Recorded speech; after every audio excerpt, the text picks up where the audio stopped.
जी, सबसे पहले तो मुझे एहतराम जाहिर करना है, शुक्रिया अदा करना है और सवाइल डोडा के इस खत्ते का। और मुझे लगता है कि एक नहीं, दो नहीं, तीन रिकॉर्ड डोडा के अवाम की वजह से हासिल करने का ये मौका रहा। पहली बार भारतीय जनता पार्टी के किसी कैंडिडेट को तीसरी मर्तबा लगातार लोकसभा का पहुंचाने का काम इस खित्ते ने किया।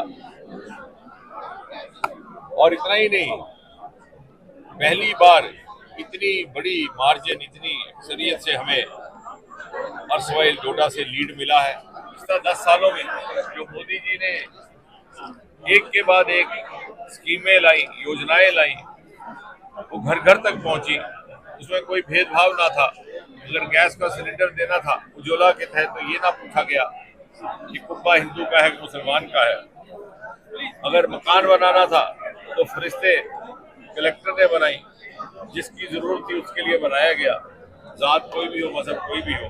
और इस बार भारतीय जनता पार्टी के मार्फत डोडा में हर तबके के लोगों ने भारी मार्जिन से भारतीय जनता पार्टी को वोट दिया है। दूसरा, मुझे ये भी कहना है कि पिछले गुज़श्ता कुछ दिनों में यहाँ पर कुछ नामुराद वारदात होते रहे, लेकिन हमने वो भी दौर देखा 90 की दहाई का, जब आतंक अपनी चरम सीमा पर था।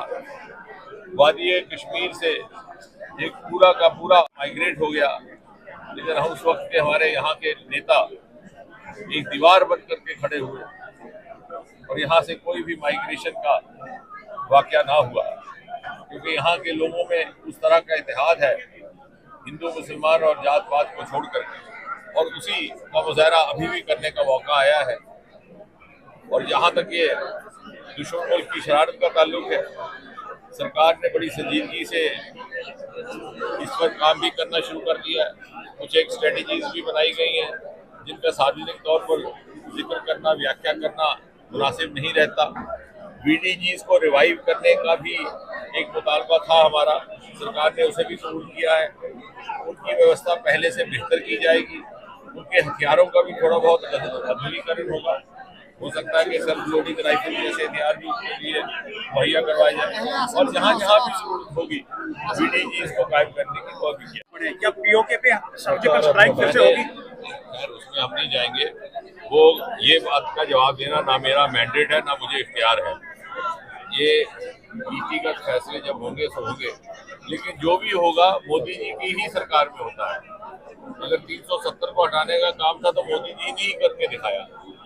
और अगर आज कश्मीर वादी में अमन बहाल हुआ है, 2.5 करोड़ टूरिस्ट पहुंचा है, तो वो मोदी जी के ही कार्यकाल में हुआ है। क्योंकि मुझे लगता है अमन का और नॉर्मलसी का सबसे बड़ा पैमाना है टूरिस्ट। क्योंकि जब कोई टूरिस्ट अपने परिवार को लेकर के आता है, बाल बच्चों को लेकर के छुट्टियां मनाने आता है, तो वो किसी मीडिया के कहने पर नहीं आता, सरकार के कहने पर नहीं आता। वो फोन उठा करके अपने किसी दोस्त से पूछेगा, अपने किसी कोलीग से पूछेगा कि भाई मैं ऐसे छुट्टियां मनाने आ रहा हूँ, क्या वहाँ पर स्थिति सामान्य है कि नहीं है। तो जब उसे तसल्ली हो जाए तभी आता है।